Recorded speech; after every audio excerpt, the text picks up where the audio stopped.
पहली वसूली करो। जो 30 लाख का कलेक्शन है कम से कम इन टोल माते चालू टोल मत मिला 1.5 करोड़ आसपास कलेक्शन है रोज एक दिन रो और सिर्फ आम जनता ही देखी था ने आम जनता ने बाहर इन पे टोल चला लो कंपनी वाला आ गलत फहमी है। आज तक जनता रो जब भी कोई आंदोलन वियो है आप हमेशा सरकार तक बैकफुट मत वेगी यार। सरकार ने भी ध्यान रखना पड़ियो थोड़ी तो औकात ही कही तो 4-5 तक पूंजी हो सिर्फ दिमाग में महीने कोई गलतफहमी है टोल कंपनी वाला तो निकाल दो बाहर। आ जनता है टाइम बदलता टाइम नहीं लगे दिन में शांति है रात में क्रांति बेता टाइम नहीं लगे पब्लिक कटिंग आजाला नावता भूंडे नहीं लगोला तो होच विचार कर लीजो। आ जनता रहे जनता हित में टाइम मत आज जो फायदा में रोला जनता आएगी तो थोड़ा गिरे है। आज तो प्रशासन की बात मानने तो बैठी है इन वास्ते क्योंकि प्रशासन अपने सहयोग वास्ते है जनहित वास्ते है और बचे ये आपकी दादागिरी मत रिया तो पब्लिक की दादागिरी जेल ही नहीं पाओला इन वास्ते आपने और पब्लिक रे इन मंत्र माध्यम हमारी मांग है जो भी मांग है मांग आप मान लो समय माते फायदा में रोला नहीं तो इनो नुकसान आप लोग खुद भुगतोला जनता जिम्मेदार। दोस्तों नमस्कार ज़ेता न्यूज में आपका स्वागत है। औपचारिक रूप से बताना चाहूंगा मेरा नाम आईबी खान है और आप हमें इस समय फेसबुक पेज पर भी देख रहे हो तो मेरे यूट्यूब चैनल पर भी देख रहे हो। दरअसल आज मैं रायपुर टोल नाके पर मौजूद हूं और इस टोल पर बढ़ती टोल दरों को लेकर आज रायपुर के पूर्व सरपंच एवं नेता प्रतिपक्ष श्री चेनाराम माली की अगुवाई में आज इस टोल की बड़ी दरों को वापस लेने की मांग को लेकर विभिन्न मांगों को लेकर 8 सूत्रीय मांगों को लेकर इस समय अनिश्चितकालीन धरना दे रहे हैं। बताना चाहूंगा कि बर और रायपुर के बीच में एक टोल नाका है। इस टोल नाके के ठीक आसपास में ही श्री चेनाराम माली द्वारा यहाँ धरना दिया जा रहा है। बड़ी संख्या में यहाँ ग्रामीण है आसपास के ग्रामीण है और आसपास के जो जनप्रतिनिधि वो भी इनके समर्थन में इस धरना प्रदर्शन में मौजूद है। तो बहरहाल हम बात करेंगे श्री चेनाराम जी माली से क्या मांगे हैं उनकी क्या प्रमुख मांगे है। तो बहरहाल हम चेनाराम जी से सीधी बात करने का प्रयास करेंगे और जानने का प्रयास करेंगे क्या मांगे हैं और किन मांगों को लेकर आज अनिश्चितकालीन धरने पर बैठे। तो बहरहाल चेनाराम जी क्या मांगे आपकी प्रमुख मांगे जिन मांगों को लेकर आप धरने पर बैठे हो। सबसे पहले खान साहब बहुत बहुत धन्यवाद आपका आप आए। हमारी मांगे 8-9 मांगे हैं वैसे और ये मांगे उठने के पीछे जो कारण है इन टोल कंपनी की जो दादागिरी है जो हठधर्मिता है और जो इनकी मनमानी कर रहे हैं उनके खिलाफ ही ये भूख हड़ताल करी गई है। पूर्व में जब ये टोल बना था सबसे पहले यहाँ टोल टैक्स एक रुपये ही था जो मासिक पास होता था उसका 1 रुपया लेते थे। उसके बाद इन लोगों ने कुछ समय बाद 1 रुपये का 150 रुपये कर दिया तब भी कोई जनता बोली नहीं। चलो काफी समय हो गया 150 रुपये हकीकत बात ये कुछ पता ही नहीं चला किसी को उन्होंने 150 रुपये कर दिए लोगों ने पास बनवाने शुरू कर दिए। आज कुछ समय बीता है तो फिर इन्होंने 150 के 330 कर दिए फिर साल भर निकलेगा फिर ये आज कुछ नहीं बोलेंगे तो फिर 450 कर देंगे। धीरे धीरे ये तो 2034 तक टोल वसूलेंगे और 2034 तक तो ये इसको लेके जाएंगे 5000 रुपये तक। फिर ये तो इसका भार तो पूरा आम जनता पे ही है। इसी के खिलाफ में आज ये भूख हड़ताल है और हमारी 8 मांगे हैं अलग अलग मांगे हैं। आपकी मांगे जो भी मांगे वो मांगे एक बार बताने का प्रयास करें ताकि शासन और प्रशासन को भी पता चले और आमजन को भी पता चले। हमारी 9 मांगे मुख्य मांगे हैं। पहली मांग तो यही है जो इन्होंने मासिक पास जो 1 से पहले 150 और अब 330 किया है इसको पूर्व की बात जो 1 रुपया था वो 1 रुपया ही किया जाए वापिस। और रायपुर तहसील में जितने भी लोकल गाड़ी वाले हैं उन सबके पास बनाया जाए किसी के साथ किसी तरह का कोई भेदभाव नहीं किया जाए। जो दूसरी हमारी मांग है जो सर्विस रोड जो सड़कें हैं हमारी उनकी हालात बहुत खराब है। टोल वैसे के वैसे वसूलते हैं और सड़कों के हालात खराब है उनकी मरम्मत की जाए। और तीसरी मांग जो सर्विस सड़कें हैं उनके पास कई जगह इन्हें नाला निर्माण नहीं करवाया उसकी वजह से पानी बहता है और वो सड़कों में खड्डे हो जाते हैं और साधन कई बार उसकी वजह से दुर्घटना हो जाती है। उसका नुकसान सीधे वाहन चालकों को होता है। तो सारी सर्विस सड़कों के पास नाला निर्माण करवाया जाए। और एक रायपुर का जो आज रायपुर उपखंड मुख्यालय है तहसील है पूर्व में विधानसभा हुआ करती थी जो आपने देखा होगा हाईवे पे जो ब्रिज है आप दूसरे किसी गांव में जाओ आप देखो छोटे से छोटे गांव में ब्रिज ये रायपुर वाले ब्रिज से डबल है 2 गाड़ी आराम से, 3 गाड़ी आराम से आ जा सकती है। रायपुर के ब्रिज के ये हालात है, अगर एक गाड़ी निकले और दूसरी गाड़ी अगर कोई बड़ी सामने आ जाए तो एक गाड़ी वाले को बैक लेना पड़ता है तो गाड़ी निकलती है। उसको किसी ने ध्यान नहीं दिया और इन्होंने कर दिया। कई बार हमने इनको लिखा है लेकिन ये हमारी बात को आई गई में कर देते हैं। तो इस ब्रिज को भी तोड़ के वापस पूर्व की जो बड़ा चौड़ा ब्रिज किया जाए, ये भी हमारी मांग है। इसके अलावा आज हाईवे पे जो आवारा पशु है, गोवंश है, वो ऐसे ही घूमते हैं। भाई है तो जानवर ही, घूमेंगे ही। अब इसका होता क्या है, रात को गाड़ी 100 में 120 में चलती है, वो जानवर दिखता नहीं है और एक्सीडेंट हो जाती है और वो अपने जीवन से हाथ धो बैठते हैं। तो इसका खामियाजा उनके परिवार को भुगतना पड़ता है। इनकी पेट्रोलिंग में कोई व्यवस्था नहीं है और न ये इन आवारा पशुओं का ध्यान रखते हैं और न ये सड़कों से दूर करते हैं।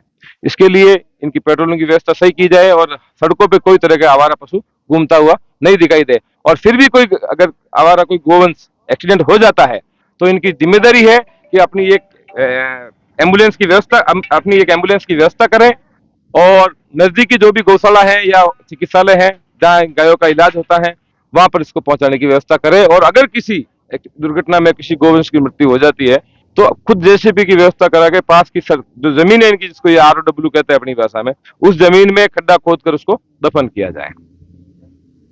एक मांग ये है कि पहले क्या होता था, जो ये लोग अपने जो भी लोकल ये गाड़ी वाले ये मासिक पास बना देते हैं।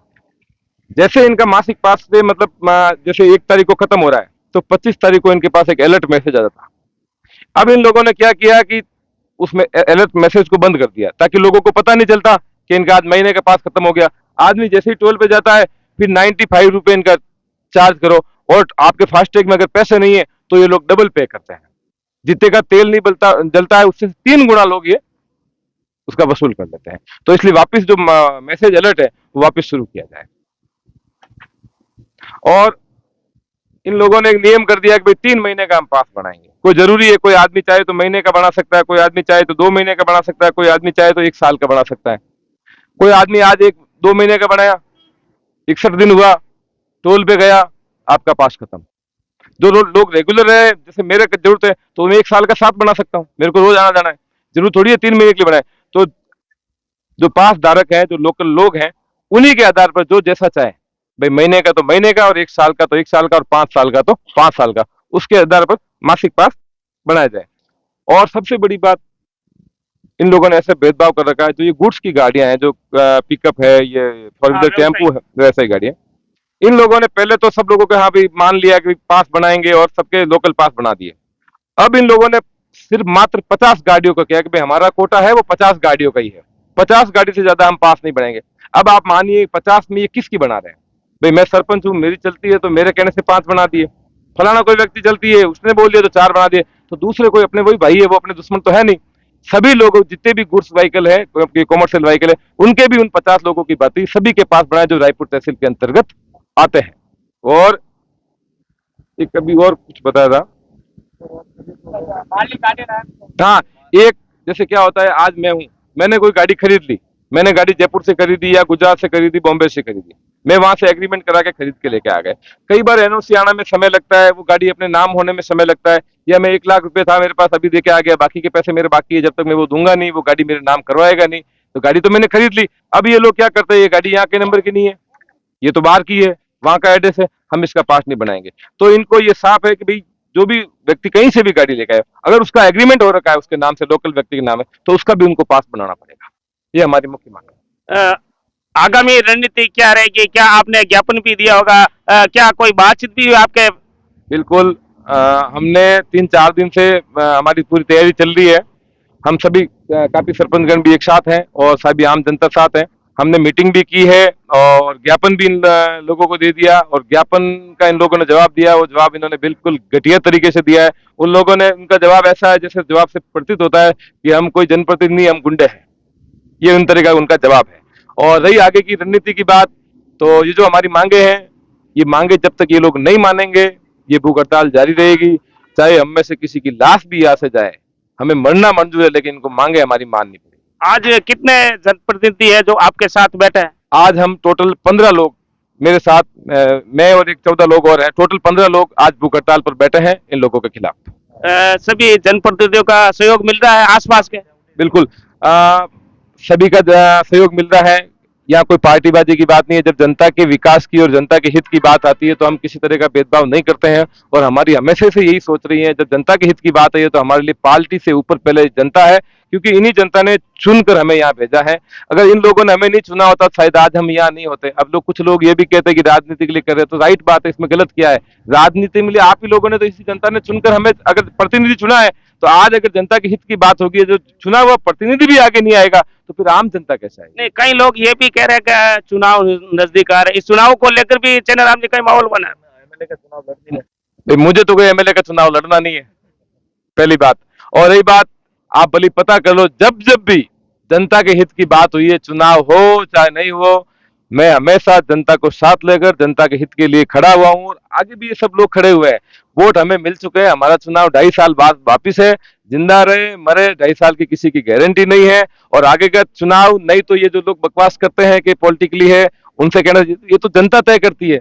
और आज अगर ये कहे कि भी राजनीति है, राजनीति की वजह से इस चीज को छोड़ दें, तो फिर इन जनता को जवाब क्या देंगे? भाई जनता ने हमें चुना है ना, कि भाई जब भी जरूरत पड़े जनता के हित की, तो आप हमारे लीडर बन के, हमारा प्रतिनिधित्व करके हमारी मांग को उठाएंगे, तो वही कर रहे हैं। अब इसको आप राजनीति समझो या कुछ और समझो, वो उनकी अपना विवेक है। तो ये मान के चले कि अपनी मांगे मनवा के रहेंगे आप? देखिए सर, हम तो वैसे भगत सिंह के भगत हैं, लेकिन आज जो ये आंदोलन है, ये अहिंसावादी है। हम गांधी जी के विचारों पे चलने। नहीं, अभी मैं सुन रहा था कि चेन्नईराम जी कह रहे थे भगत सिंह बनने में भी देर नहीं लगेगी। सही है ना, तो इसीलिए पहले बोल दिया भाई, हम है तो भगत सिंह के समर्थक, हम गांधी जी के विचारों को भी मानते हैं, लेकिन आज जो ये हो रहा है, ये गांधी जी के विचारों के आधार पर हो रहा है।